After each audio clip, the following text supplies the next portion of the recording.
ਵਾਹਿਗੁਰੂ ਜੀ ਕਾ ਖਾਲਸਾ ਵਾਹਿਗੁਰੂ ਜੀ ਕੀ ਫਤਿਹ। ਗੁਰੂ ਪਿਆਰੇ ਗੁਰੂ ਸਵਾਰੀ ਸਨਮਾਨਯੋਗ ਸਾਧ ਸੰਗਤ ਜੀਓ, ਅੱਜ ਦਾਸ ਬਾਬਾ ਸਾਹਿਬ ਸਿੰਘ ਜੀ ਬੇਦੀ ਉਹਨਾਂ ਦੇ ਜੀਵਨ ਦੇ ਪ੍ਰਸੰਗ ਦੀ ਅਗਲੀ ਕਥਾ ਵਿਚਾਰ ਆਪ ਸਾਰੀਆਂ ਸੰਗਤਾਂ ਦੇ ਨਾਲ ਸਾਂਝਾ ਕਰਦਾ ਹੈਗਾ। ਸੋ ਇੱਕ ਵਾਰ ਬਾਬਾ ਜੀ ਜੋਧ ਮਨਸੂਰਪੁਰ ਇਲਾਕੇ ਦੇ ਵਿੱਚ ਜਦ ਪਹੁੰਚੇ ਆ ਤੇ ਇੱਥੇ ਦੀਆਂ ਇਲਾਕੇ ਦੀਆਂ ਜਿੰਨੀਆਂ ਸੰਗਤਾਂ ਸੀ ਸਭ ਨੂੰ ਬਾਬਾ ਜੀ ਦਾ ਆਉਣਾ ਸੁਣ ਕੇ ਬਹੁਤ ਖੁਸ਼ੀ ਹੋਈ। ਸਾਰੀਆਂ ਸੰਗਤਾਂ ਨੇ ਇਕੱਠੇ ਹੋ ਕੇ ਬਾਬਾ ਜੀ ਦੇ ਦਰਸ਼ਨ ਕੀਤੇ। ਦਰਸ਼ਨ ਕਰਨ ਤੋਂ ਬਾਅਦ ਇੱਕ ਖਾਸ ਅਚੇਚੇ ਤੌਰ 'ਤੇ ਬੇਨਤੀ ਕੀਤੀ ਕਿ ਇਸ ਇਲਾਕੇ ਦੇ ਵਿੱਚ ਬਹੁਤ ਟਾਈਮ ਹੋ ਗਿਆ ਬਾਰਿਸ਼ ਨਹੀਂ ਹੋਈ, ਨਾ ਬਾਰਿਸ਼ ਹੋਣ ਦੀ ਸ਼ਕਲ ਦੇ ਵਿੱਚ ਸਾਰੀਆਂ ਫਸਲਾਂ ਬਰਬਾਦ ਹੋ ਗਈਆਂ। ਇਸ ਕਰਕੇ ਬਾਬਾ ਜੀ ਅੱਗੇ ਇਹ ਖਾਸ ਬੇਨਤੀ ਸਾਰੀ ਸੰਗਤ ਨੇ ਕੀਤੀ ਕਿ ਤੁਸੀਂ ਅਰਦਾਸ ਕਰੋ, ਕਿਉਂਕਿ ਵਾਹਿਗੁਰੂ ਜੀ ਤੁਹਾਡੀ ਅਰਦਾਸ ਪਹਿਲ ਦੇ ਆਧਾਰ 'ਤੇ ਸੁਣਦੇ ਆ, ਅਤੇ ਤੁਸੀਂ ਅਰਦਾਸ ਕਰੋ ਤਾਂ ਜੋ ਮੀਂਹ ਇਸ ਇਲਾਕੇ ਵਿੱਚ ਪਵੇ ਅਤੇ ਸਾਡੀ ਇਹ ਸਾਰੀ ਸਮੱਸਿਆ ਹੱਲ ਹੋਵੇ। ਫਿਰ ਉਸ ਟਾਈਮ ਬਾਬਾ ਜੀ ਨੇ ਸੰਗਤ ਨੂੰ ਸਮਝਾਉਂਦੇ ਹੋਏ ਬਚਨ ਕੀਤੇ ਕਿ ਮੀਂਹ ਪਾਉਣਾ ਜਾਂ ਨਾ ਪਾਉਣਾ ਇਹ ਪਰਮੇਸ਼ਰ ਦੇ ਹੱਥ ਵਿੱਚ ਹੈ। ਪਰ ਸੰਗਤ ਦੇ ਜ਼ਿਆਦਾ ਜ਼ੋਰ ਦੇਣ 'ਤੇ ਬਾਬਾ ਜੀ ਨੇ ਕਿਹਾ ਕਿ ਚਲੋ, ਅਗਰ ਤੁਸੀਂ ਸਾਨੂੰ ਜ਼ਿਆਦਾ ਹੀ ਮਜਬੂਰ ਕਰਦੇ ਆ ਤਾਂ ਅਸੀਂ ਇਸ ਤਰ੍ਹਾਂ ਕਰਦੇ ਹਾਂ ਕਿ ਰਾਤ ਨੂੰ ਸਾਰੀ ਸੰਗਤ ਇਕੱਠੇ ਹੋ ਕੇ ਰਹਿਣ ਸਵਾਈ ਕੀਰਤਨ ਕਰੀਏ। ਜਦੋਂ ਬਾਬਾ ਜੀ ਨੇ ਰਹਿਣ ਸਵਾਈ ਕੀਰਤਨ ਦਾ ਸਾਰੀ ਸੰਗਤ ਨੂੰ ਉਪਦੇਸ਼ ਵਿੱਚ ਦੱਸਿਆ, ਸਾਰੀ ਸੰਗਤ ਜਿੰਨੀ ਵੀ ਇਲਾਕੇ ਦੀ ਸੀ ਉਸ ਰਾਤ ਨੂੰ ਰੁਕੀ ਬਾਬਾ ਜੀ ਦੇ ਪਾਸ। ਇੱਥੇ ਬਾਬਾ ਜੀ ਨੇ ਖੁੱਲ੍ਹੇ ਪੰਡਾਲ ਦੇ ਵਿੱਚ ਫਿਰ ਰਹਿਣ ਸਵਾਈ ਕੀਰਤਨ ਕੀਤਾ। ਰਹਿਣ ਸਵਾਈ ਕੀਰਤਨ ਕਰਦੇ ਕਰਦੇ ਜਦੋਂ ਬਹੁਤ ਹੀ ਜਿਹੜਾ ਕੀਰਤਨ ਦਾ ਸਮਾਂ ਜਿਹੜਾ ਸੀਗਾ ਬੜਾ ਹੀ ਰਸੀਲਾ ਅਤੇ ਮਸਤ ਅਵਸਥਾ ਵਿੱਚ ਪਹੁੰਚਿਆ। ਉਹਨਾਂ ਟਾਈਮਾਂ ਦੇ ਵਿੱਚ ਜਦ ਰਸ ਭਿੰਨਾ ਕੀਰਤਨ ਹੋਇਆ, ਉਸ ਤੋਂ ਬਾਅਦ ਆਕਾਸ਼ ਦੇ ਵਿੱਚ ਹਵਾ ਦੇ ਠੰਡੇ ਬੁੱਲੇ ਚੱਲਣੇ ਸ਼ੁਰੂ ਹੋ ਗਏ ਅਤੇ ਇਸ ਇਲਾਕੇ ਦੇ ਵਿੱਚ ਬੜਾ ਭਾਰੀ ਮੀਂਹ ਪਿਆ। ਅਤੇ ਸਾਰੀਆਂ ਸੰਗਤਾਂ ਬਾਬਾ ਜੀ ਦਾ ਇਹ ਅਚਰਜ ਕੌਤਕ ਦੇਖ ਕੇ ਖੁਸ਼ ਵੀ ਬਹੁਤ ਹੋਈਆਂ ਅਤੇ ਹੈਰਾਨ ਵੀ ਹੋਈਆਂ। ਅਤੇ ਇਸ ਇਲਾਕੇ ਦੇ ਵਿੱਚ ਫਿਰ ਬਾਬਾ ਜੀ ਦੀ ਜੈ ਜੈਕਾਰ ਹੋਈ। ਇਸੇ ਹੀ ਇਲਾਕੇ ਦੇ ਵਿੱਚ ਜੋਧ ਮਨਸੂਰਪੁਰ ਦੇ ਵਿੱਚ ਦੋ ਧੜਿਆਂ ਦਾ ਝਗੜਾ ਚੱਲਦਾ ਸੀ ਕਾਫੀ ਦੇਰ ਤੋਂ। ਜਦ ਝਗੜਾ ਚੱਲਦਾ ਸੀਗਾ ਅਤੇ ਇਹ ਝਗੜਾ ਜਿਹੜਾ ਜ਼ਮੀਨ ਦਾ ਸੀਗਾ, ਇਸ ਝਗੜੇ ਦੇ ਵਿੱਚ ਇੱਕ ਧਿਰ ਦਾ ਆਦਮੀ ਉਹ ਦੂਸਰੀ ਧਿਰ ਦੇ ਵੱਲੋਂ ਮਾਰ ਦਿੱਤਾ ਗਿਆ ਸੀਗਾ। ਸੋ ਜਿਸ ਧਿਰ ਦਾ ਆਦਮੀ ਮਰਿਆ ਸੀਗਾ, ਉਸ ਧਿਰ ਨੇ ਆਲੇ ਦੁਆਲੇ ਪਿੰਡਾਂ ਦੇ ਵਿੱਚ ਢੋਲ ਵਜਾ ਕੇ ਮਰੇ ਹੋਏ ਆਦਮੀ ਦਾ ਬਦਲਾ ਲੈਣ ਵਾਸਤੇ ਬੰਦੇ ਇਕੱਠੇ ਕਰਨੇ ਸ਼ੁਰੂ ਕਰ ਦਿੱਤੇ। ਜਦ ਬੰਦੇ ਇਕੱਠੇ ਹੋਏ ਤਾਂ ਕਿਸੇ ਖਾਸ ਟਿਕਾਣੇ ਦੇ ਉੱਤੇ ਜਦ ਇਹ ਦੋਨੇ ਧੜੇ ਆਮਣ ਸਾਹਮਣੇ ਲੜਨ ਵਾਸਤੇ ਤਿਆਰ ਹੋਏ ਅਤੇ ਬਾਬਾ ਜੀ ਉਸੇ ਟਾਈਮ ਆਪਣਾ ਘੋੜਾ ਲੈ ਕੇ ਦੋਨਾਂ ਧੜਿਆਂ ਦੇ ਵਿੱਚ ਖੜ੍ਹ ਗਏ। ਜਦ ਬਾਬਾ ਜੀ ਖੜ੍ਹੇ, ਦੋਨਾਂ ਧੜਿਆਂ ਨੇ ਬਾਬਾ ਜੀ ਵੱਲ ਦੇਖਿਆ ਅਤੇ ਸਾਰਿਆਂ ਨੇ ਬਾਬਾ ਜੀ ਦੀ ਇਹ ਤੱਕਣੀ ਦੇਖ ਕੇ ਆਪਣੇ ਜਿਹੜੇ ਫੜੇ ਹਥਿਆਰ ਸੀ ਉਹ ਜ਼ਮੀਨ 'ਤੇ ਰੱਖ ਦਿੱਤੇ। ਅਤੇ ਬਾਬਾ ਜੀ ਨੇ ਫਿਰ ਇਹਨਾਂ ਦੋਨਾਂ ਧੜਿਆਂ ਨੂੰ ਉਪਦੇਸ਼ ਦਿੱਤਾ ਅਤੇ ਆਖਿਆ, ਭਾਈ ਜਿਹੜਾ ਮਰਨ ਵਾਲਾ ਉਹ ਤਾਂ ਗਿਆ ਹੈ ਮਰ, ਪਰ ਤੁਸੀਂ ਆਪਸ ਵਿੱਚ ਕਟਾਬਧੀ ਕਰਕੇ ਕਿਉਂ ਮਰਦੇ ਹੋ? ਫਿਰ ਉਸ ਧੜੇ ਨੇ ਕਿਹਾ ਕਿ ਨਹੀਂ, ਇੱਕ ਸਾਡੇ ਧੜੇ ਦਾ ਆਦਮੀ ਮਾਰਿਆ ਹੈਗਾ, ਜਿਸ ਕਰਕੇ ਅਸੀਂ ਇਹ ਬਦਲਾ ਜ਼ਰੂਰ ਲੈਣਾ ਸੀ। ਪਰ ਬਾਬਾ ਜੀ ਨੇ ਕਿਹਾ, ਕਹਿੰਦੇ ਭਾਈ ਜਿਹੜਾ ਮਰਨ ਵਾਲਾ ਉਹ ਤਾਂ ਮਰ ਗਿਆ ਹੈ, ਪਰ ਹਾਂ ਉਹਦਾ ਜਨਮ ਜਿਹੜਾ ਹੈ ਉਹ ਤੁਹਾਡੇ ਹੀ ਇਲਾਕੇ ਦੇ ਵਿੱਚ ਹੋਵੇਗਾ ਅਤੇ ਤੁਹਾਡੇ ਇਲਾਕੇ ਦਾ ਜਿਹੜਾ ਮੋਹਤ ਪ੍ਰੋਤ ਪੰਡਤ ਹੈਗਾ ਰਤਨ ਚੰਦ, ਉਹਦੇ ਘਰ ਦੇ ਵਿੱਚ ਇਹ ਬੱਚਾ ਜਨਮ ਲਏਗਾ। ਜਦ ਬਾਬਾ ਜੀ ਨੇ ਇਹੋ ਅਚਰਜ ਭਰੇ ਜਿਹੜੇ ਬਚਨ ਉਸ ਦੋਨਾਂ ਧੜਿਆਂ ਦੇ ਸਾਹਮਣੇ ਕੀਤੇ, ਦੋਨੇ ਧੜੇ ਬੜੇ ਹੈਰਾਨ ਹੋਏ। ਫਿਰ ਉਹਨਾਂ ਨੇ ਪੁੱਛਿਆ ਕਿ ਸਾਨੂੰ ਕਿਵੇਂ ਪਤਾ ਲੱਗੇਗਾ ਕਿ ਜਿਹੜਾ ਬੰਦਾ ਮਰਿਆ ਉਹਦਾ ਦੁਬਾਰਾ ਜਨਮ ਹੋਇਆ ਹੈ? ਅਤੇ ਬਾਬਾ ਜੀ ਨੇ ਫਿਰ ਆਖਿਆ ਸੀਗਾ ਕਿ ਉਸ ਬੱਚੇ ਦੀ ਇੱਕ ਅੱਖ ਕਾਣੀ ਹੋ ਗਈ, ਉਹ ਸਮਾਂ ਪਾ ਕੇ ਗੁਰੂ ਘਰ ਦੀ ਸੇਵਾ ਕਰੇਗਾ ਅਤੇ ਉਹਦਾ ਨਾਂ ਫਿਰ ਬੂਟਾ ਸਿੰਘ ਹੋਏਗਾ। ਵਾਕਿਆ ਜਦੋਂ ਪੁਰੋਹਿਤ ਰਤਨ ਚੰਦ ਦੇ ਘਰ ਬਾਲਕ ਨੇ ਜਨਮ ਲਿਆ, ਉਹਦੀ ਇੱਕ ਅੱਖ ਕਾਣੀ ਸੀਗੀ। ਇਹ ਬਾਲਕ ਜਦੋਂ ਵੱਡਾ ਹੋਇਆ ਅਤੇ ਸ਼ੁਰੂ ਤੋਂ ਸਾਧੂ ਸੁਭਾਅ ਵਾਲਾ ਸੀਗਾ। ਸਮਾਂ ਪਾ ਕੇ ਇਹ ਬਾਬਾ ਜੀ ਦੇ ਜਥੇ ਦੇ ਵਿੱਚ ਲਾਂਗਰੀ ਦੀ ਸੇਵਾ ਕਰਨ ਲੱਗਾ ਅਤੇ ਬਾਬਾ ਜੀ ਨੇ ਇਸ ਨੂੰ ਅੰਮ੍ਰਿਤ ਛਕਾ ਕੇ ਇਹਦਾ ਨਾਂ ਫਿਰ ਬੂਟਾ ਸਿੰਘ ਰੱਖਿਆ ਸੀਗਾ। ਇਸੇ ਤਰ੍ਹਾਂ ਬਾਬਾ ਜੀ ਜਦੋਂ ਇੱਕ ਜਗ੍ਹਾ ਬੈਠੇ ਸੀਗੇ, ਜਿਸ ਇਲਾਕੇ ਦੇ ਵਿੱਚ ਬਾਬਾ ਜੀ ਨੇ ਡੇਰਾ ਪਾਇਆ ਸੀਗਾ, ਉਸ ਇਲਾਕੇ ਦੇ ਵਿੱਚ ਇੱਕ ਜ਼ਿਮੀਂਦਾਰ ਸੀਗਾ ਜਿਹਦੇ ਕੋਲ ਇੱਕ ਬੜੀ ਵੱਡੀ ਤੋਪ ਹੁੰਦੀ ਸੀ ਅਤੇ ਆਪਣੇ ਹੰਕਾਰ ਦੇ ਵਿੱਚ ਇੰਨੇ ਕੁਛ ਜਿਹੜੇ ਗੁੰਡੇ ਉਹ ਵੀ ਪਾਲੇ ਹੁੰਦੇ ਸੀ। ਅਤੇ ਇਹ ਜਿਹੜਾ ਜ਼ਿਮੀਂਦਾਰ ਸੀਗਾ, ਇਹਨੂੰ ਤੋਪ ਦੇ ਉੱਤੇ ਬੜਾ ਮਾਣ ਹੁੰਦਾ ਸੀ ਅਤੇ ਇਹ ਜਿੱਧਰ ਬਾਬਾ ਜੀ ਬੈਠੇ ਹੁੰਦੇ ਸੀਗੇ, ਸਮਾਂ ਪਾ ਕੇ ਤੋਪ ਦਾ ਗੋਲਾ ਉੱਧਰ ਨੂੰ ਛੱਡਦਾ ਸੀ। ਇੱਕ ਦਿਨ ਸਾਰੀ ਸੰਗਤ ਨੇ ਬਾਬਾ ਜੀ ਨੂੰ ਆਖਿਆ ਕਿ ਇਹਦੀ ਤੋਪ ਦਾ ਗੋਲਾ ਜਿਹੜਾ ਹੈਗਾ ਇਹ ਸਾਡੇ ਵਿੱਚ ਰੁਕਾਵਟ ਪਾਉਂਦਾ ਹੈਗਾ। ਅਤੇ ਬਾਬਾ ਜੀ ਨੇ ਆਖਿਆ ਕਿ ਤੁਸੀਂ ਫਿਕਰ ਨਾ ਕਰੋ, ਸਮਾਂ ਆਊਗਾ ਇਹ ਜ਼ਿਮੀਂਦਾਰ ਆਪਣੀ ਹੀ ਤੋਪ ਦੇ ਉੱਤੇ ਜਿਹਦੇ ਉੱਤੇ ਮਾਣ ਕਰਦਾ ਹੈ ਇਹਦੇ ਨਾਲ ਹੀ ਮਾਰਿਆ ਜਾਏਗਾ। ਬਸ ਇਹ ਜਿਹੜੇ ਬਚਨ ਸੀ ਬਾਬਾ ਜੀ ਦੇ ਸੱਤ ਹੋਏ। ਕਿਉਂ ਉਹਨਾਂ ਟਾਈਮਾਂ ਦੇ ਵਿੱਚ ਰਾਜਾ ਟੇਕ ਸਿੰਘ ਜਦੋਂ ਇੱਕ ਵਾਰੀ ਆਪਣੇ ਜਿੰਨੇ ਵੀ ਨਾਲ ਸਾਥੀ ਸੀਗੇ ਬਾਬਾ ਜੀ ਦੇ ਦਰਸ਼ਨ ਕਰਨ ਵਾਸਤੇ ਜਦ ਇਸ ਇਲਾਕੇ 'ਚ ਪਹੁੰਚੇ ਤੇ ਜਦੋਂ ਰਾਜਾ ਟੇਕ ਸਿੰਘ ਜੀ ਬਾਬਾ ਜੀ ਦੇ ਨਾਲ ਵਚਨ ਬਲਾਸ ਕਰਦੇ ਸੀ ਤੇ ਇਸ ਜ਼ਿਮੀਂਦਾਰ ਨੇ ਤੋਪ ਦਾ ਗੋਲਾ ਭਰ ਕੇ ਤੇ ਬਾਬਾ ਜੀ ਵੱਲ ਛੱਡਿਆ। ਜਿਹਦੀ ਆਵਾਜ਼ ਸੁਣ ਕੇ ਰਾਜਾ ਟੇਕ ਸਿੰਘ ਇਹ ਕੁਦਰਤੀ ਘਬਰਾ ਗਏ। ਇਹਨਾਂ ਨੇ ਬਾਬਾ ਜੀ ਨੂੰ ਪੁੱਛਿਆ ਕਿ ਜੋ ਗੋਲਾ ਹੈਗਾ ਤੋਪ ਦਾ ਇਹ ਕੌਣ ਚਲਾਉਂਦਾ ਹੈ, ਪਰ ਨਾਲ ਦੇ ਸੇਵਾਦਾਰਾਂ ਨੇ ਰਾਜਾ ਟੇਕ ਸਿੰਘ ਨੂੰ ਦੱਸ ਦਿੱਤਾ ਸੀਗਾ ਕਿ ਇੱਥੇ ਦਾ ਜ਼ਿਮੀਂਦਾਰ ਹੈ, ਜਦੋਂ ਵੀ ਕੋਈ ਉਹਦਾ ਮਨ ਕਰਦਾ ਹੈਗਾ ਤਾਂ ਉਹ ਇੱਕ ਤੋਪ ਦਾ ਗੋਲਾ ਭਰ ਕੇ ਬਾਬਾ ਜੀ ਦੇ ਡੇਰੇ ਵੱਲ ਛੱਡ ਦਿੰਦਾ ਹੈਗਾ। ਤੇ ਜਿਹਨੂੰ ਸੁਣ ਕੇ ਫਿਰ ਰਾਜਾ ਟੇਕ ਚੰਦ ਨੂੰ ਉਸੇ ਟਾਈਮ ਬੜਾ ਗੁੱਸਾ ਆਇਆ। ਉਹਨੇ ਉਸੇ ਟਾਈਮ ਉਸ ਜ਼ਿਮੀਂਦਾਰ ਨੂੰ ਫੜਨ ਦੇ ਵਾਸਤੇ ਆਪਣੇ ਜਿਹੜੇ ਸਿਪਾਹੀ ਸੀਗੇ ਭੇਜ ਦਿੱਤੇ। ਇਹਨਾਂ ਸਿਪਾਹੀਆਂ ਨੇ ਜ਼ਿਮੀਂਦਾਰ ਦੀ ਜਿਹੜੀ ਹਵੇਲੀ ਸੀਗੀ ਉਹਨੂੰ ਘੇਰਾ ਪਾ ਲਿਆ, ਪਰ ਇਸ ਲੜਾਈ ਦੇ ਵਿੱਚ ਉਹ ਜਿਹੜਾ ਜ਼ਿਮੀਂਦਾਰ ਸੀ ਉਹ ਫੜਿਆ ਗਿਆ ਤੇ ਰਾਜੇ ਟੇਕ ਚੰਦ ਨੇ ਫਿਰ ਹੁਕਮ ਦਿੱਤਾ ਕਿ ਇਹਨੂੰ ਇਸੇ ਹੀ ਤੋਪ ਦੇ ਗੋਲੇ ਦੇ ਮੋਹਰੇ ਬੰਨ੍ਹ ਕੇ ਇਹਨੂੰ ਮਾਰਿਆ ਜਾਵੇ। ਸੋ ਬਾਬਾ ਜੀ ਦਾ ਬਚਨ ਇਹ ਉਹਨਾਂ ਟਾਈਮਾਂ ਦੇ ਵਿੱਚ ਸੱਤ ਹੋਇਆ, ਕਿਉਂ ਬਾਬਾ ਜੀ ਨੇ ਆਖਿਆ ਸੀਗਾ ਕਿ ਜਿਸ ਤੋਪ ਦੇ ਉੱਤੇ ਮਾਣ ਕਰਦਾ ਹੈ ਉਸੇ ਹੀ ਤੋਪ ਦੇ ਨਾਲ ਇਹ ਮਾਰਿਆ ਜਾਏਗਾ। ਇਸੇ ਤਰ੍ਹਾਂ ਬਾਬਾ ਜੀ ਜਿਹੜੇ ਸੀਗੇ ਇਹ ਜਦੋਂ ਇਸ ਇਲਾਕੇ ਦੇ ਵਿੱਚ ਸਫ਼ਰ ਕਰਦੇ ਹੁੰਦੇ ਸੀ, ਇੱਕ ਜਗ੍ਹਾ ਜਦ ਬਾਬਾ ਜੀ ਬੈਠੇ ਸੀਗੇ ਤੇ ਰਾਏਕੋਟ ਦਾ ਜਿਹੜਾ ਇਲਾਕਾ ਸੀਗਾ ਨਾ, ਇਸ ਰਾਏਕੋਟ ਦੇ ਇਲਾਕੇ ਦੇ ਉੱਤੇ ਰਾਏ ਇਲਿਆਸ ਜਿਹੜਾ ਸੀਗਾ ਉਹਨਾਂ ਟਾਈਮਾਂ ਦੇ ਵਿੱਚ ਹਾਕਮ ਹੁੰਦਾ ਸੀਗਾ।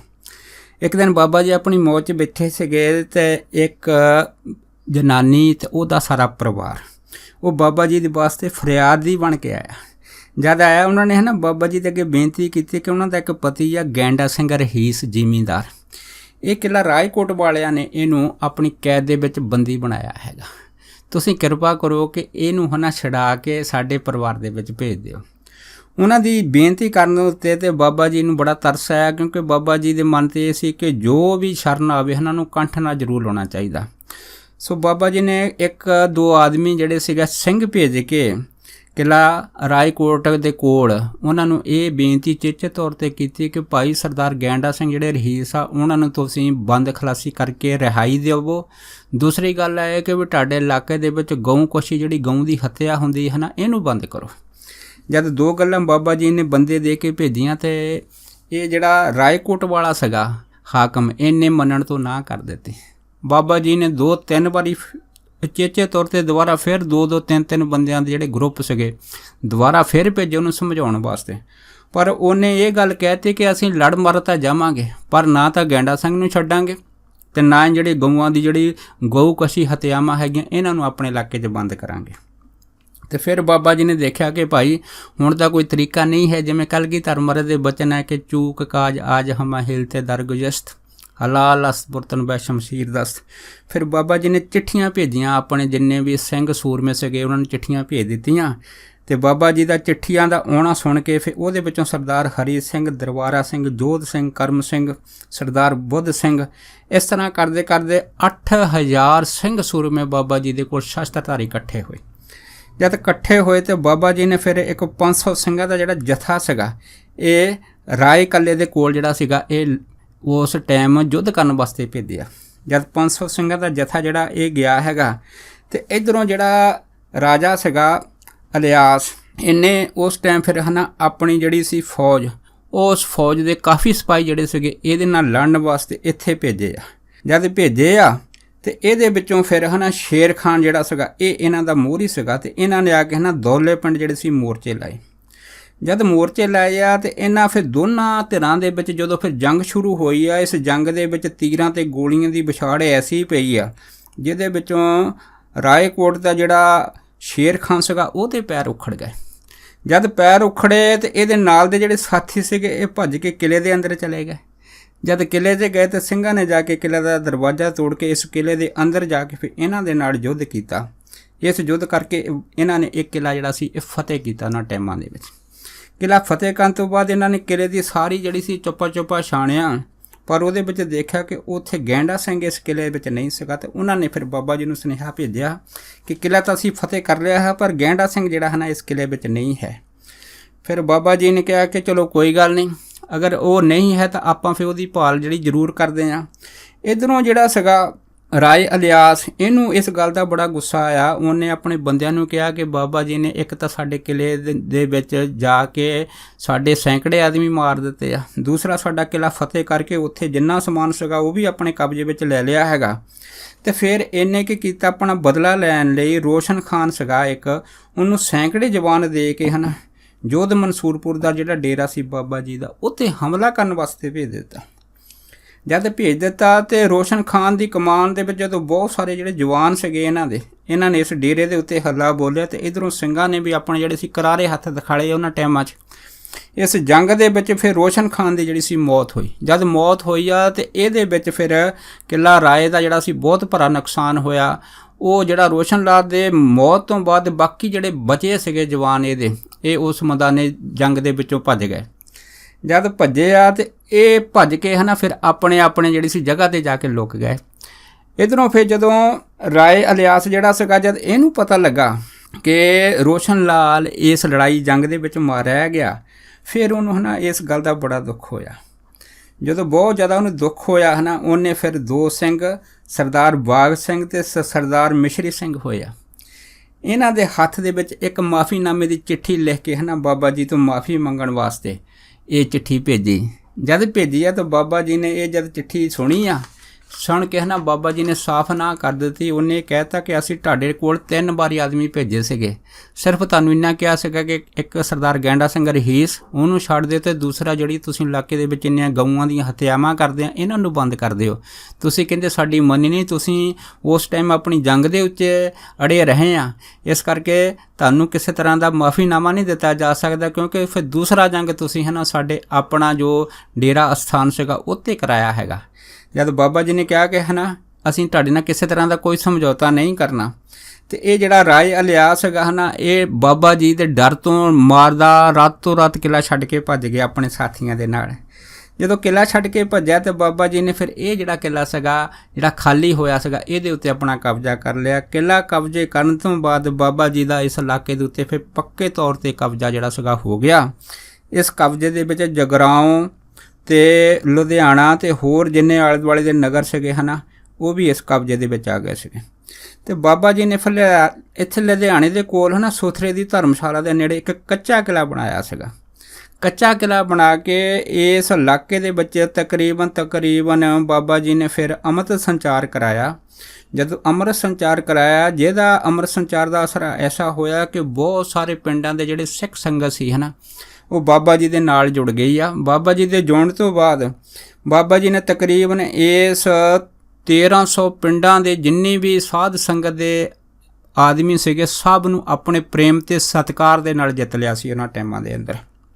ਤੇ ਇੱਥੇ ਹੀ ਫਿਰ ਬਾਬਾ ਜੀ ਦੇ ਆਜ਼ਾਦ ਦੇ ਰੂਪ ਵਿੱਚ ਰਾਏਪੁਰ ਸੰਗਤ ਨੇ ਇੱਕ ਗੁਰਦੁਆਰਾ ਸਾਹਿਬ ਬਣਾਇਆ, ਜਿਹਦਾ ਨਾਮ ਫਿਰ ਦਮਦਮਾ ਸਾਹਿਬ ਰੱਖਿਆ ਸੀਗਾ। ਜਦੋਂ ਦਮਦਮਾ ਸਾਹਿਬ ਰੱਖਿਆ ਤੇ ਬਾਬਾ ਜੀ ਨੇ ਇੱਥੇ ਜਿੰਨੇ ਵੀ ਜਿਹੜੇ ਵੱਡੇ ਰਹੀਸ ਸੀ ਉਹਨਾਂ ਤੋਂ ਥੋੜ੍ਹਾ ਚੰਦਾ ਇਕੱਠਾ ਕਰਕੇ ਆਪਣੀ ਫੌਜ ਦੇ ਵਾਸਤੇ ਆਪਣੇ ਕੋਲ ਰੱਖਿਆ। ਪਰ ਜਿਹੜੇ ਇਹ ਤੋਂ ਬਾਹਰਲੇ ਜਿਹੜੇ ਰਹੀਸ ਸੀਗੇ ਉਹ ਬਾਬਾ ਜੀ ਦਾ ਇਸ ਤਰ੍ਹਾਂ 1300 ਪਿੰਡਾਂ ਉੱਤੇ ਕਬਜ਼ਾ ਦੇਖ ਕੇ, ਜਦ ਬਾਬਾ ਜੀ ਦੀ ਚੜ੍ਹਦੀ ਕਲਾ ਦੇਖ ਕੇ ਅੰਦਰੋਂ ਖਾਰ ਖਾਣ ਲੱਗੇ, ਉਹਨਾਂ ਨੇ ਫਿਰ ਇਕੱਠੇ ਹੋ ਕੇ ਇੱਕ ਮਤਾ ਪਕਾਇਆ। ਉਸ ਮਤੇ ਵਿੱਚ ਇਹ ਉਹਨੇ ਫੈਸਲਾ ਕੀਤਾ ਕਿ ਆਪਾਂ ਬਾਬਾ ਜੀ ਨੂੰ ਇਸ ਇਲਾਕੇ 'ਚੋਂ ਬਾਹਰ ਕੱਢਣਾ ਹੈਗਾ, ਕਿਉਂਕਿ ਬਾਬਾ ਜੀ ਦੀ ਚੜ੍ਹਦੀ ਕਲਾ ਇਹਦੇ ਜਿਹੜੇ ਰਹੀਸ ਸੀਗੇ ਇਹਨਾਂ ਕੋਲ ਜਰ ਨਹੀਂ ਹੋਈ। ਇਹਨਾਂ ਨੇ ਫਿਰ ਇਸ ਇਲਾਕੇ ਦੇ ਜਿਹੜੇ ਹੋਰ ਆਦਮੀ ਸੀ ਉਹਨਾਂ ਨੂੰ ਫਿਰ ਗੁਪਤ ਤੌਰ 'ਤੇ ਸੁਨੇਹੇ ਦਿੱਤੇ, ਪਰ ਸਾਰੇ ਇਲਾਕੇ ਨੇ ਇਹਨਾਂ ਰਹੀਸਾਂ ਦੀ ਕੋਈ ਗੱਲ ਨਹੀਂ ਮੰਨੀ। ਉਹਨਾਂ ਨੇ ਕਹਿਤਾ ਕਿ ਅਸੀਂ ਬਾਬਾ ਜੀ ਦੇ ਨਾਲ ਖੜ੍ਹੇ ਹਾਂ, ਅਤੇ ਉਹ ਅਗਰ ਬਾਬਾ ਜੀ ਨੂੰ ਜ਼ਰੂਰਤ ਪਈ ਤਾਂ ਅਸੀਂ ਬਾਬਾ ਜੀ ਵਾਸਤੇ ਆਪਣੀ ਜਿੰਦ ਕੁਰਬਾਨ ਕਰਨ ਨੂੰ ਵੀ ਤਿਆਰ ਹਾਂ। ਜਿਹਨੂੰ ਸੁਣ ਕੇ ਇਹ ਜਿਹੜੇ ਰਹੀਸ ਸੀਗੇ ਇਹ ਫਿਰ ਚੁੱਪ ਕਰ ਗਏ। ਫਿਰ ਇਹ ਜਿਹੜੇ ਰਹੀਸ ਸੀ ਇਹਨਾਂ ਨੇ ਫਿਰ ਜਦੋਂ ਸਮਾਂ ਦੇਖਿਆ ਫਿਰ ਦੁਬਾਰਾ ਇਕੱਠੇ ਹੋ ਕੇ ਇਹਨਾਂ ਨੇ ਇੱਕ ਯੋਜਨਾ ਬਣਾਈ ਆ। ਇਸ ਯੋਜਨਾ ਦੇ ਵਿੱਚ ਇਹਨਾਂ ਨੇ ਰਾਏ ਅਲਿਆਸ ਅਤੇ ਜਿਹੜਾ ਗੈਂਡਾ ਸੀਗਾ ਜਿਹਨੂੰ ਬਾਬਾ ਜੀ ਨੇ ਇਹਨਾਂ ਦੀ ਕੈਦ 'ਚੋਂ ਛੁਡਾਇਆ ਸੀਗਾ ਉਹਨੂੰ ਲਾਲਚ ਦੇ ਕੇ ਉਹਨੂੰ ਵੀ ਆਪਣੇ ਨਾਲ ਮਿਲਾਤਾ। ਇਹਦੇ ਵਿੱਚੋਂ ਸਰਦਾਰ ਕਰਮ ਸਿੰਘ ਅਤੇ ਸਰਦਾਰ ਬੁੱਧ ਸਿੰਘ ਫੈਜ਼ਲਾਪੁਰੀਆ ਇਹਨਾਂ ਨੂੰ ਵੀ ਆਪਣੇ ਨਾਲ ਇਹਨਾਂ ਨੇ ਮਿਲਾਇਆ। ਇਸ ਤਰ੍ਹਾਂ ਮਿਲਾਉਂਦੇ ਇਹਨਾਂ ਨੇ ਇੱਕ ਫਰੰਗੀ ਸੀਗੀ ਜਿਹਦਾ ਨਾਂ ਜਾਰਜ ਥਾਮਸਨ ਸੀਗਾ, ਉਹਦੇ ਪਾਸੇ ਵੀ ਇੱਕ ਚਿੱਠੀ ਜਿਹੜੀ ਅਚੇਚੇ ਤੌਰ 'ਤੇ ਗੈਂਡਾ ਸਿੰਘ ਦੇ ਹੱਥ ਪਹੁੰਚਾਈ ਆ ਅਤੇ ਇਹ ਗੱਲ ਕਹੀ ਆ ਕਿ ਤੁਸੀਂ ਸਾਡੀ ਮਦਦ ਕਰੋ। ਜਿਹੜਾ ਗੈਂਡਾ ਸਿੰਘ ਸੀਗਾ ਇਹ ਚਿੱਠੀ ਲੈ ਕੇ ਜਦੋਂ ਹਾਸੀ ਨਗਰ ਜਾਰਜ ਥਾਮਸਨ ਦੇ ਕੋਲ ਪਹੁੰਚਿਆ ਹੈਗਾ ਅਤੇ ਉਹਨੇ ਥਾਮਸਨ ਨੂੰ ਸਾਰੀ ਗੱਲ ਦੱਸੀ ਆ, ਪਰ ਅੰਗਰੇਜ਼ਾਂ ਦੀ ਚਾਲ ਸੀ ਡਿਵਾਈਡ ਐਂਡ ਰੂਲ। ਫਿਰ ਉਹ ਅੰਗਰੇਜ਼ਾਂ ਨੇ ਸੋਚਿਆ ਜਿਹੜਾ ਜਾਰਜ ਸੀਗਾ ਕਿ ਉਹਨੇ ਥਾਮਸਨ ਨੂੰ ਇਹ ਕਿਹਾ ਕਿ ਸਾਨੂੰ ਤਾਂ ਪਹਿਲਾਂ ਇਹ ਦੱਸ ਕਿ ਬਾਬਾ ਜੀ ਦੀ ਸ਼ਕਤੀ ਕਿੰਨੀ ਆ, ਫੌਜਾਂ ਕਿੰਨੀਆਂ, ਕਿਲੇ ਕਿੰਨੇ। ਪਰ ਜਦੋਂ ਗੈਂਡਾ ਸਿੰਘ ਨੇ ਸਾਰੀ ਗੱਲਬਾਤ ਜਿਹੜੀ ਸੀਗੀ ਇਸ ਗੋਰੇ ਨੂੰ ਦੱਸੀ ਆ तो वो गोरे ने फिर ये सुनहरी मौका देख के है ना तो अपनी हाँ कर ਦਿੱਤੇ कि ਅਸੀਂ ਤੁਹਾਡੀ मदद वास्ते जरूर आवांगे। ਤੇ ਇਸ ਕਰਕੇ ਇਹ ਜਿਹੜਾ ਗੋਰਾ ਜਿਹਦਾ ਨਾਂ ਜਾਰਜ ਥਾਮਸਨ ਸੀਗਾ, ਇਹ ਹਜ਼ਾਰਾਂ ਹੀ ਗੋਰੀਆਂ ਦੀਆਂ ਸੈਨਾ ਲੈ ਕੇ ਹੈ ਨਾ ਬਾਬਾ ਜੀ ਦੇ ਨਾਲ ਜੰਗ ਕਰਨ ਵਾਸਤੇ ਇਸ ਇਲਾਕੇ ਵਿੱਚ ਪਹੁੰਚਿਆ ਹੈਗਾ। ਜਦੋਂ ਪਹੁੰਚਿਆ ਹੈਗਾ ਤੇ ਇੱਧਰੋਂ ਜਿਹੜੇ ਰਹੀਸ ਸੀਗੇ ਉਹਨਾਂ ਨੇ ਆਪਣੀ ਚਾਲ ਕਾਮਯਾਬ ਹੁੰਦੀ ਦੇਖ ਕੇ ਪਟਿਆਲੀਏ ਦੇ ਰਾਜੇ ਤਾਂ ਹੋਰ ਜਿਹੜਾ ਜੀਤ ਦਾ ਰਾਜਾ ਸੀਗਾ ਤੇ ਉਸ ਤੋਂ ਬਾਅਦ ਫਿਰ ਆਲੇ ਦੁਆਲੇ ਦੇ ਜਿੰਨੇ ਵੀ ਹੋਰ ਰਾਜੇ ਸੀ ਉਹਨਾਂ ਨੂੰ ਆਪਣੇ ਦੇ ਨਾਲ ਮਿਲਾਉਣ ਵਾਸਤੇ ਚਿੱਠੀਆਂ ਭੇਜੀਆਂ ਹੈ। ਜਦ ਚਿੱਠੀਆਂ ਭੇਜੀਆਂ ਤੇ ਇੱਧਰੋਂ ਇਹ ਜਿਹੜਾ ਗੋਰਾ ਸੀਗਾ ਜਦੋਂ ਇਸ ਆਪਣੀ ਸੈਨਾ ਲੈ ਕੇ ਬਾਬਾ ਜੀ ਦੇ ਕੋਲ ਪਹੁੰਚਿਆ ਤੇ ਖਬਰ ਬਾਬਾ ਜੀ ਨੂੰ ਲੱਗ ਚੁੱਕੀ ਸੀ। ਤੇ ਬਾਬਾ ਜੀ ਨੇ ਫਿਰ ਉਸ ਟਾਈਮ ਆਪਣੇ ਜਿੰਨੇ ਵੀ ਸਿੰਘ ਸੂਰਮੇ ਸੀ ਉਹਨਾਂ ਦੇ ਵਿੱਚ ਇਹ ਗੱਲ ਕਰਦਿਆਂ ਦੱਸੀ ਸੀ ਕਿ ਦੇਖੋ ਸਾਡਾ ਜਿਹੜਾ ਯੁੱਧ ਸੀਗਾ ਹੈ ਨਾ ਤੁਰਕਾਂ ਦੇ ਨਾਲ ਹੋਇਆ 2 ਵਾਰੀ, ਪਰ ਇਸ ਯੁੱਧ ਦੇ ਵਿੱਚ ਹੈ ਨਾ ਅਸੀਂ ਕਿਸੇ ਵੀ ਫਰੰਗੀ ਨੂੰ ਇਹਦੇ ਵਿੱਚ ਨਹੀਂ ਲਲਕਾਰਿਆ, ਪਰ ਇਹਨਾਂ ਰਹੀਸਾਂ ਨੇ ਫਰੰਗੀ ਨੂੰ ਛੱਡ ਕੇ ਆਪਣਾ ਕਾਲ ਬਣਾਇਆ ਹੈਗਾ ਤੇ ਇਹਨਾਂ ਦਾ ਜਿਹੜਾ ਰਾਜ ਭਾਗ ਹੈ ਨਾ ਸਮਾਂ ਕਰਕੇ ਇਹ ਫਰੰਗੀਆਂ ਦੇ ਟਾਈਮ ਇਹਨਾਂ ਦੇ ਹੱਥੋਂ ਜਾਂਦਾ ਲੱਗੂਗਾ। ਜਦ ਬਾਬਾ ਜੀ ਨੇ ਇਹ ਜਿਹੜੀ ਸੀ ਬਹੁਤ ਬਚਨ ਸੀਗੇ ਆਪਣੇ ਸਿੰਘ ਸੂਰਮਿਆਂ ਦੇ ਅੱਗੇ ਕੀਤੇ, ਜਿਨ੍ਹਾਂ ਵਿੱਚੋਂ ਰਹੀਸਾਂ ਨੂੰ ਜਦੋਂ ਪਤਾ ਲੱਗਾ ਕਿ ਬਾਬਾ ਜੀ ਨੇ ਉਹਨਾਂ ਨੂੰ ਸਰਾਪ ਦਿੱਤਾ, ਕਈ ਤਾਂ ਰਹੀਸ ਜਿਹੜੇ ਸੀ ਉਹ ਘਬਰਾ ਗਏ ਸੀਗੇ ਤੇ ਉਹ ਉਸੇ ਟਾਈਮ ਹੀ ਬਾਬਾ ਜੀ ਤੋਂ ਮਾਫੀਨਾਮਾ ਮੰਗਣ ਵਾਸਤੇ ਬਾਬਾ ਜੀ ਦੇ ਕੋਲ ਗੁਪਤ ਚਿੱਠੀਆਂ ਭੇਜ ਕੇ ਆਪੋ ਆਪਣਾ ਜੋ ਕੀਤਾ ਉਹਨਾਂ ਨੇ ਇੱਕੋ ਕਰਮ ਸੀਗਾ ਉਹਦੇ ਵਾਸਤੇ ਮਾਫੀ ਮੰਗਣੀ ਸ਼ੁਰੂ ਕਰ ਦਿੱਤੀ। ਪਰ ਇੱਧਰੋਂ ਕਿਉਂਕਿ ਜਿਹੜਾ ਗੋਰਾ ਸੀਗਾ ਜਾਰਜ ਥਾਮਸਨ ਇਹ ਆਪਣੀ ਸੈਨਾ ਲੈ ਕੇ ਪਹੁੰਚ ਚੁੱਕਾ ਸੀਗਾ, ਪਰ ਇਹਦੀ ਸੈਨਾ ਦਾ ਮੁਕਾਬਲਾ ਕਰਨ ਵਾਸਤੇ ਹੈ ਨਾ ਬਾਬਾ ਜੀ ਨੇ ਫਿਰ ਆਪਣੇ ਇੱਕ ਜਵਾਨਾਂ ਦਾ ਜਥਾ ਜਿਹੜਾ ਸੀਗਾ ਉਹ ਭੇਜਿਆ ਉਹਨਾਂ ਟਾਈਮਾਂ ਦੇ ਵਿੱਚ। ਇਹਨੇ ਜਥੇ ਨੇ ਜਾ ਕੇ ਹੈ ਨਾ ਆਲਮਗੀਰ ਗੋਰਿਆਂ ਦੀ ਸੈਨਾ ਨੂੰ ਰੋਕਣ ਵਾਸਤੇ ਫਿਰ ਮੋਰਚੇਬੰਦੀ ਕੀਤੀ ਆ। ਜਦ ਮੋਰਚੇਬੰਦੀ ਕੀਤੀ ਆ ਤੇ ਇਸ ਗੋਰੇ ਨੇ ਸਭ ਤੋਂ ਪਹਿਲਾਂ ਬਾਬਾ ਜੀ ਦਾ ਜਿਹੜਾ ਕੱਚਾ ਕਿਲ੍ਹਾ ਲੁਧਿਆਣੇ ਬਣਾਇਆ ਸੀਗਾ ਉਹਨੂੰ ਘੇਰ ਕੇ ਇੱਥੇ ਸਭ ਤੋਂ ਪਹਿਲਾਂ ਹਮਲਾ ਕੀਤਾ। ਜਦ ਹਮਲਾ ਕੀਤਾ ਤੇ ਇਸ ਕੱਚੇ ਕਿਲ੍ਹੇ ਦੇ ਅੰਦਰ ਜਿੰਨੀ ਸਿੰਘਾਂ ਦੀ ਸੈਨਾ ਸੀ ਉਹਨੇ ਵੀ ਮੂੰਹ ਤੋੜ ਜਵਾਬ ਦਿੱਤਾ ਇਸ ਹਮਲੇ ਦੇ ਵਿੱਚ। ਤੇ ਇਸ ਲੜਾਈ ਦੇ ਵਿੱਚ ਗੋਰਿਆਂ ਦਾ ਬਹੁਤ ਭਾਰੀ ਨੁਕਸਾਨ ਹੋਇਆ ਕਿਉਂਕਿ ਕਿਲ੍ਹੇ ਦੇ ਵਿੱਚੋਂ ਜਿੰਨੇ ਵੀ ਸਿੰਘ ਸੀਗੇ ਜਿਨ੍ਹਾਂ ਨੇ ਆਪਣੇ ਮੋਰਚੇ ਇਸ ਕੱਚੇ ਕਿਲ੍ਹੇ ਦੇ ਵਿੱਚ ਪੱਕੇ ਤੌਰ 'ਤੇ ਬਣਾਏ ਹੁੰਦੇ ਸੀਗੇ ਉਹਨਾਂ ਦਾ ਸਾਹਮਣਾ ਜਿਹੜੇ ਸੀ ਉਹ ਗੋਰੇ ਨਹੀਂ ਕਰ ਸਕੇ। ਪਰ ਇਹਨਾਂ ਦਾ ਜਿਹੜਾ ਜਾਰਜ ਥਾਮਸਨ ਸੀਗਾ ਉਹਨੇ ਦੇਖਿਆ ਕਿ 7 ਦਿਨ ਹੋ ਗਏ ਸਾਨੂੰ ਇਸ ਕਿਲ੍ਹੇ ਦੇ ਵਿੱਚ ਲੜਦਿਆਂ ਬਾਹਰ, ਤੇ ਇਸ ਕਿਲ੍ਹੇ ਦੇ ਵਿੱਚ ਗੋਰੀ ਫੌਜਾਂ ਦਾ ਬਹੁਤ ਭਾਰਾ ਨੁਕਸਾਨ ਹੋਇਆ। ਉਹਨੇ ਸੋਚਿਆ ਕਿ ਇਹ ਜਿਹੜਾ ਸਾਨੂੰ ਗੈਂਡੇ ਨੇ ਕਿਲ੍ਹੇ ਦੇ ਬਾਰੇ ਜਾਂ ਬਾਬਾ ਜੀ ਦੀ ਤਾਕਤ ਦੇ ਬਾਰੇ ਜੋ ਦੱਸਿਆ ਸਭ ਝੂਠ ਹੈ, ਕਿਉਂਕਿ ਅਗਰ ਇਹ ਸਭ ਕੁਝ ਸਹੀ ਹੁੰਦਾ ਤਾਂ ਸਾਡਾ ਜਿਹੜਾ ਕਿਲ੍ਹਾ ਸੀਗਾ ਸਾਡੀ ਸੋਚ ਦੇ ਅਨੁਸਾਰ ਹੁਣ ਨੂੰ ਇਹ ਫਤਿਹ ਹੋ ਜਾਣਾ ਚਾਹੀਦਾ ਸੀਗਾ।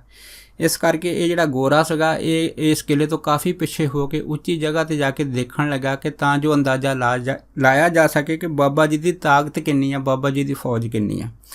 ਇਹ ਸੋਚ ਕੇ ਜਦੋਂ ਇਹਨੇ ਹੈ ਨਾ ਕਿਲ੍ਹੇ ਵੱਲ ਬੜੀ ਨੀਝ ਦੇ ਨਾਲ ਟੱਕਿਆ ਜਿੱਥੋਂ ਸਿੰਘ ਜਿਹੜੇ ਸੀਗੇ ਉਹ ਆਪਣੀਆਂ ਮੋਰਚਿਆਂ ਦੇ ਉੱਤੇ ਇਸ ਗੋਰੀ ਫੌਜ ਦਾ ਮੁਕਾਬਲਾ ਕਰ ਰਹੇ ਸੀ।